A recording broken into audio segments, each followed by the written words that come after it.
की लग रही है। एक तो they just playing really good cricket अपनी कंडीशंस में, but it's just the pacers and spinner को भी मैं राइट ऑफ नहीं करूँगी, they are just too good right now. और अगर सिराज ऑफ कलर थे तो शामी ने स्टेप अप कर लिया। ये बॉन्ड और यूनिटी बड़ी ज़बरदस्त लग रही है इंडिया की। देखिए सबसे अच्छी बात जो हम बार बार बेंच की कहते हैं ना, कि सिराज को तो वो एज अ रेगुलर बॉलर खिला रहे थे, जैसे पाकिस्तान के अंदर जो है नसीम शाह और वो खेलते हैं शाहीन, एक निकल जाए तो दूसरा जो है वो उससे ज़्यादा इम्पैक्ट डाल दे। तो जो शामी थे उन्होंने पहले 5 आउट किए, तो कल भी उनका गेंद ऐसा ज़बरदस्त स्विंग हो रहा था। मगर शुरू से जब मैं मैच देख रहा था मैंने नोट किया था कि गेंद हिल रहा है। देखिए हम क्रिकेट में कहते हैं कि कोई बॉलर 200 की स्पीड से गेंद कर ले, जब तक गेंद स्विंग नहीं होगा आप आउट नहीं कर सकते। आपकी स्पीड 80 हो मगर आप स्विंग कर रहे हो तो वो विकेट मिलती हैं आपको। तो कल गेंद हिल रहा था और इतना आसान नहीं था खेलना वहाँ पर, तो इंडियंस ने बहुत ज़बरदस्त किया। मगर जो इंग्लैंड की टीम की एक थ्योरी समझ में नहीं आई कि हम अपना स्टाइल नहीं छोड़ेंगे। नासिर हुसैन का मैं उस दिन आर्टिकल पढ़ रहा था, उन्होंने कहा कि जी इंग्लैंड की जो वाइट बॉल क्रिकेट है उसका तो अल्लाह हाफिज़ हो गया, खुदा हाफिज़ हो गया, इट्स फिनिश। उन्होंने ये लिखा आर्टिकल में, हेडिंग ही यही थी।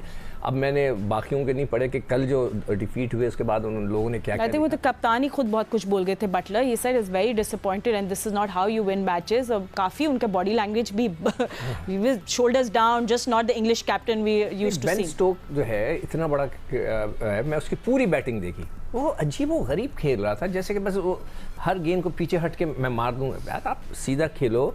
वो बार बार कमेंटेटर कह रहे थे क्या ये अपने अटैक करते रहेंगे या थोड़ा सा स्टडी भी खेलेंगे। भाई स्टडी खेल के वो जो पीरियड होता है जिसमें गेंद स्विंग हो रहा होता है, आप सिंगल लेते हैं, स्टडी खेलते हैं, एक वो पीरियड को निकालते हैं, ये क्रिकेट में होता है, उस पीरियड को निकालें ताकि नए बॉलर आएँ, फिर आप उनके ऊपर से जो खेलना चाहें। रन्स इतने ज़्यादा नहीं थे, 230 तो कुछ भी नहीं था, मगर उन्होंने कोशिश ही नहीं की, हर वक्त वो मारने वाला स्टाइल नहीं था।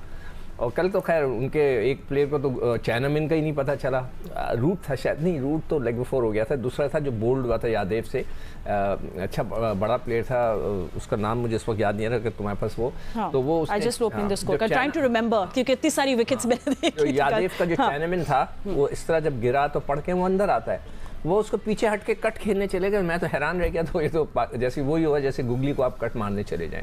हर एक को पता है कि जो क्रिकेट खेलता है कि चैनामैन जो है पढ़ के अंदर आता है गेंद, आप उसको कट पीछे हट के कट मारने गए तो वो आप बोल्ड हो गए। तो बहुत ही I think you talk about Livingstone, वही आउट हुए थे, और या बटलर थे, बटलर को भी यादव ने आउट किया था जी। हाँ बटलर था, बोल्ड हुआ था। तो ये मुझे उनकी जो क्रिकेट का जो ना बहुत ही मुझे डिसअपॉइंट किया इंग्लैंड वालों ने कि यार बहुत ही अजीब व गरीब क्रिकेट। सही है। बाकी अपने गेस्ट को भी मैं इंट्रोड्यूस कर दूं। मेरे साथ हैं former test cricketer Abdul Razzaq, senior sports journalist हैं मेरे साथ सैयद याह्या हुसैनी एंड अब्दुल माजिद भट्टी, जिन्होंने हमें ज्वाइन किया। ऑफ कोर्स वो टीम की अपडेट्स भी देंगे और हम थोड़ी से आगे जाके थोड़ा सा जस्ट लिटिल हम पाकिस्तान की भी बात करेंगे, बट जस्ट येस्टरडेज मैच की बात ज़रूर करनी चाहिए। एंड रज़ाक, जिस तरह इंडियन पेसर्स ने इम्प्रेस किया है इस टूर्नामेंट में, बड़ी ज़बरदस्त बॉलिंग करें and you know of course spinners को भी क्रेडिट देना चाहिए। What do you think is working for them behind the scenes? जो उन पे इतना सारा काम हो रहा है वो रिफ्लेक्ट कर रहा है, ऑफ कोर्स अपनी कंडीशंस भी हैं। देखिए एक विनिंग मैं समझता हूँ वेव्स होती हैं टीम में और कॉन्फिडेंस होता है। देखिए पांड्या उनके नहीं भी खेल रहे फिर भी इनको कोई कमी महसूस नहीं हुई।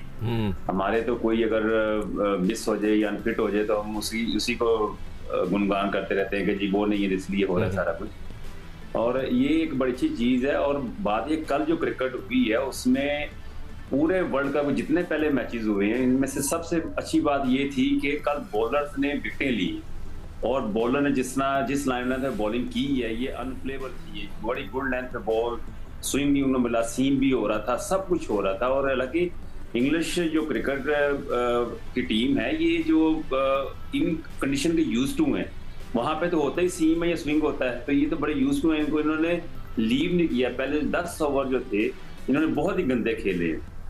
हमें याद है आज से 25 साल पहले पाकिस्तान टीम के साथ ऐसा होता था कि हमें नया बॉल सर्वाइव करना बड़ा मुश्किल होता था, तो हम चाहते थे कि पहले 10 ओवर में विकेट नहीं देनी हमने। तो इतना लो टोटल जब इंडिया ने किया तो इनको चाहिए था वो प्लान के साथ जाते। हो सकता है कि नेट रनर के चक्रों में थे कि हम इनको जल्दी चेज कर लें तो हमारा नेट रनर अच्छा हो जाए। अगर ये पहले 10 ओवर सर्वाइव करते तो मैं समझता हूँ बड़े आराम से ही मैच जीते। बिल्कुल आप सही कह रहे हैं। इंडियन बॉलर्स की line and length and consistency बहुत अच्छा लग रहा था देखने में। Of course they are the hot contenders to win the world cup. और इसी बात कर रहे तो याह्या आपको याद होगा शुरू के दिनों में तो हम लोग भी बात कर रहे थे कि हमें इंग्लैंड को राइट ऑफ नहीं करना चाहिए, उनके अंदर पोटेंशियल है to win the world cup, but nothing is clicking for them. What's really going on with them? Fatima, बिल्कुल आप वजह फरमा रही हैं। और इंग्लैंड की क्रिकेट टीम ने वर्ल्ड कप 2023 से पहले जो टेस्ट क्रिकेट और व्हाइट बॉल क्रिकेट खेली, सभी उनके शदाई थे और सभी उनकी बात कर रहे थे। मॉडर्न डे क्रिकेट में उन्होंने जिन चीजों को जो है वो मुतारिफ कराया। बट आई थिंक इंग्लैंड से वर्ल्ड कप का सफर जब जहाज में इंग्लैंड ने शुरू किया तो तब तक तो सब ठीक था, लेकिन अब सब बात कर रहे हैं कि जी इयन मॉर्गन को कप्तानी से क्यों हटा दिया। अब सब बात कर रहे हैं कि जी बेन स्टोक को टेस्ट क्रिकेट में वो कप्तान है, व्हाइट बॉल क्रिकेट से उन्होंने रिटायरमेंट ले ली थी, उनको लाने का फैसला गलत था। आई थिंक उन्होंने परफॉर्म नहीं किया, ये बात बिल्कुल ठीक है। इंग्लैंड की टीम क्लिक नहीं कर सकी इस टूर्नामेंट में, ये बात ठीक है।